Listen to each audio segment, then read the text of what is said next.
எல்லாருக்கும் வணக்கங்க.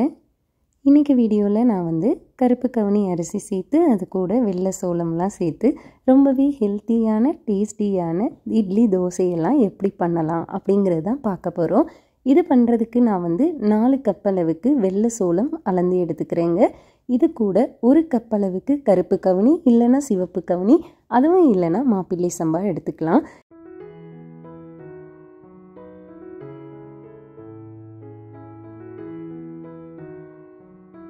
இது ரெண்டையுமே 2லேருந்து 3 தடவை நல்லா வாஷ் பண்ணிவிட்டு மூழ்கிற அளவுக்கு தண்ணி சேர்த்து நான் ஓவர் நைட் ஊற வைக்க போகிறேங்க. குறைஞ்சது ஒரு 6லேருந்து 8 மணி நேரமாவது கண்டிப்பாக ஊற வைக்கணும். ஸோ இப்போ தண்ணி சேர்த்து வாஷ் பண்ணிவிட்டு வந்துடலாம்.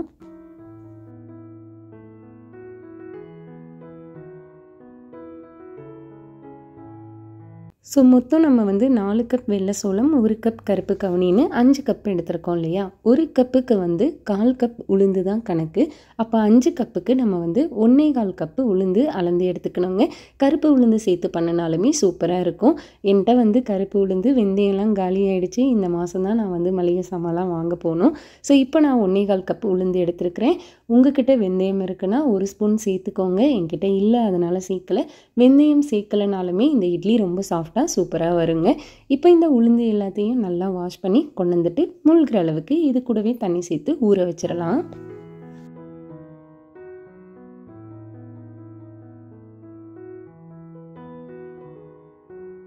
நான் நைட்டு ஊற வச்சேன். மறுநாள் காலையில் நல்லா இந்த மாதிரி வெள்ளை சோளம், அதுக்கப்புறம் சிவப்பு கவுனி, உளுந்து எல்லாமே ஊறிடுச்சுங்க.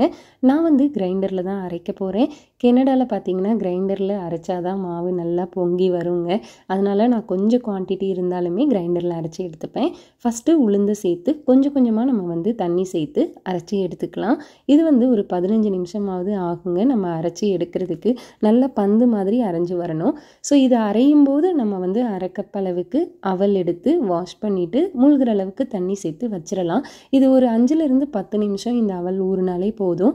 நம்ம அதை தனியாக ஊறிட்டு இருக்கட்டும். இப்போ நடுவில் இந்த உளுந்துலையும் நான் கொஞ்சம் கொஞ்சமாக தண்ணி சேர்த்து நல்லா சாஃப்டாக அரைச்சி எடுத்துக்கலாம். நம்ம எனி இட்லி நம்ம பண்ணுறதா இருந்தாலும் உளுந்து அரைக்கிறது ரொம்ப ரொம்ப இம்பார்ட்டன்ட். அது கொஞ்சம் பொறுமையாக கொஞ்சம் கொஞ்சமாக தண்ணி தெளித்து தான் நம்ம அரைச்சி எடுக்கணும்.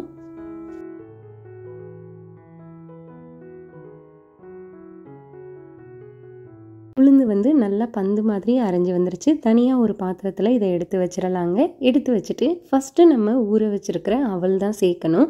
அவல் ஒரு 2 நிமிஷம் நல்லா ஓடுனதுக்கு அப்புறமா நம்ம ஊற வச்சு எடுத்து வச்சுருக்க வெள்ளை சோளத்தையும் அந்த சிவப்பு கவுனி அரிசியையும் சேர்த்துடலாம். இல்லைனா என்ன ஆகுனா சம்டைம் இந்த அவல் அப்படியே அந்த என்ன சொல்ல தட்டையாக இருக்கு இல்லையா. அவல் சரியாக அரைப்படாமல் நம்ம அரிசியோடு சேர்க்கும்போது நம்ம இட்லியெல்லாம் ஊற்றும் போது அங்கங்கே கொஞ்சம் முழுசாக இருக்கும்.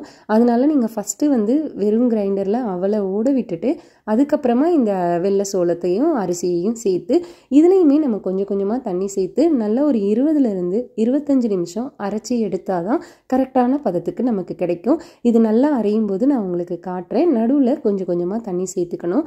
முதல்லையே நிறைய தண்ணி சேர்க்க வேண்டாம்.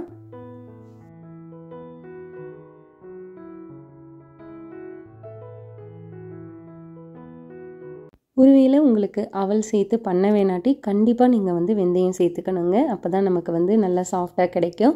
நான் வெந்தயம் இல்லை, அதனால் அவல் சேர்த்துருக்குறேன் ஏற்கனவே சொன்ன மாதிரி. இப்போ நல்லா திக்காக கட்டியான மாவாக அரைஞ்சி வந்திருக்கு. இப்போ கொஞ்சம் கொஞ்சமாக நம்ம தண்ணி சேர்த்து அதுக்கப்புறம் அந்த விளிம்பில் அரைப்படாமல் கொஞ்சம் இருக்கும் வெள்ளை சோளம் அரிசியெல்லாம், அதெல்லாம் கையில் நம்ம எடுத்து விட்டு எல்லா மாவையுமே ஈவனாக நல்லா அரைச்சி எடுத்துக்கலாங்க. இப்போ நான் எடுத்து காட்டுறேன். மாவு ஓரளவுக்கு நல்லா அரைஞ்சிருச்சு.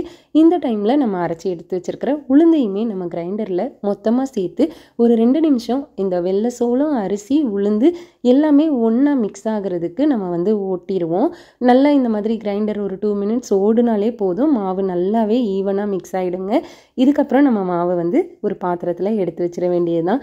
நீங்கள் கையில் இந்த மாதிரி மாவை எடுத்து நல்லா அரைஞ்சிருக்கான்னு பார்க்கும்போது நரன்னு இல்லாமல் நல்ல சாஃப்டாக அரைஞ்சிருக்கணும். நீங்கள் வெள்ளை சோளம் சேர்த்து அரைக்கும்போது பார்த்தீங்கன்னா கொஞ்சம் மாவு ரொம்ப சாஃப்டாக உங்களுக்கு தெரியாது, திப்பியாக இருக்கிற மாதிரி இருக்கும். ஆனால் கையில் எடுத்து நம்ம இந்த மாதிரி பார்த்தோன்னா நல்லா அரைஞ்சிருக்கும். ஸோ இப்போ இதை கிரைண்டர்லேருந்து பாத்திரத்தில் மாற்றிட்டு கிரைண்டரில் கொஞ்சமாக தண்ணி சேர்த்து 1 நிமிஷம் ஓட விட்டு அந்த தண்ணியையும் இந்த மாவோடு சேர்த்துக்கலாங்க.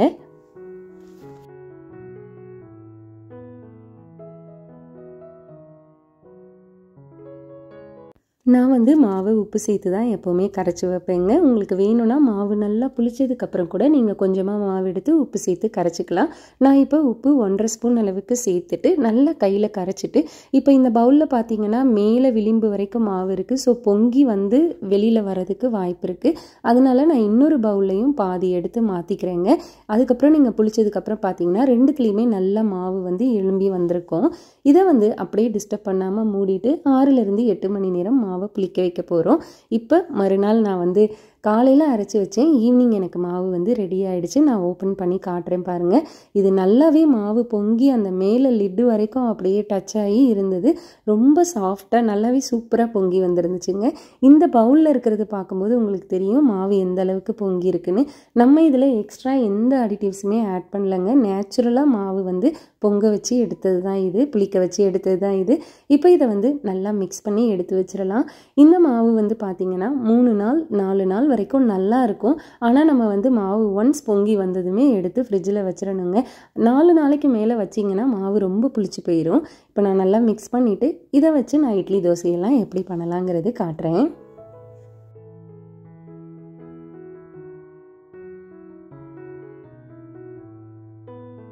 மாவு வந்து நல்லா கெட்டியாக இருக்கிறதுனால ஒரு 1/4 கிளாஸ் அளவுக்கு தண்ணி சேர்த்துட்டு மாவை கொஞ்சம் நல்லா மிக்ஸ் பண்ணி விட்டுறலாங்க. இதை வந்து நீங்கள் அப்படியே இட்லி தட்டில் நல்லெண்ணெய் சேர்த்துட்டு அப்படியே நம்ம இட்லி ஊற்றினாலுமே ரொம்ப சாஃப்டான இட்லி சூப்பராக வரும்.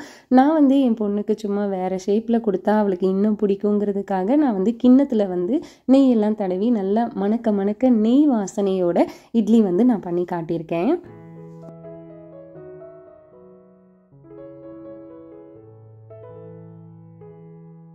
இதை வந்து நீங்கள் டைரெக்டாக இட்லி தட்டுக்கு மேலே வச்சு இட்லி குக்கரில் 10லேருந்து 12 நிமிஷம் ஆவியில் வேக வச்சு எடுக்கலாங்க. நான் வந்து இந்த ப்ரெஷர் குக்கரில் வர ஸ்டாண்டு வச்சுட்டு தண்ணி ஊற்றிட்டு அதில் வந்து நம்ம ரெடி பண்ணியிருக்க கிண்ணத்தை வச்சுட்டு 12 நிமிஷம் ஆவியில் வேக வச்சு எடுத்தால் நல்ல சூப்பராக இட்லி வந்து அப்படியே வெந்து மாவு மேலே அப்படியே எழும்பி ரொம்ப சாஃப்டாக நல்லா வந்துருந்துச்சுங்க.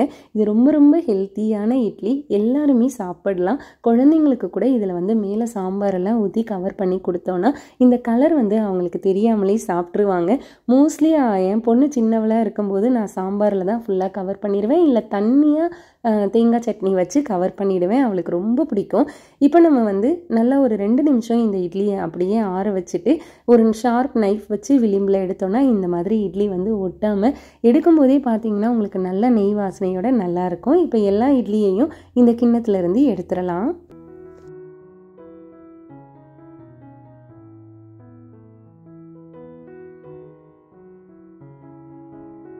இப்போ கவுனி அரிசி வெள்ளை சோளம் சேர்த்து இட்லி வந்து சூப்பராக ரெடி ஆகிடுச்சுங்க. நீங்கள் இதே இட்லியை காஞ்சிபுரம் இட்லி மாதிரி கொஞ்சம் கடுகு உளுந்து அதுக்கப்புறம் மிளகு சீரகம்லாம் தட்டி போட்டு முந்திரி பருப்புலாம் சேர்த்து கருவேப்பிலை சேர்த்து இஞ்சி சேர்த்து நல்லா காஞ்சிபுரம் இட்லி எப்படி இருக்கும் அந்த மாதிரி பண்ணோன்னா ரொம்ப டேஸ்ட்டாக நல்லா இருக்குங்க. இந்த இட்லி நான் பிச்சு காட்டுறேன். அவ்வளோ சாஃப்டாக வந்திருந்தது.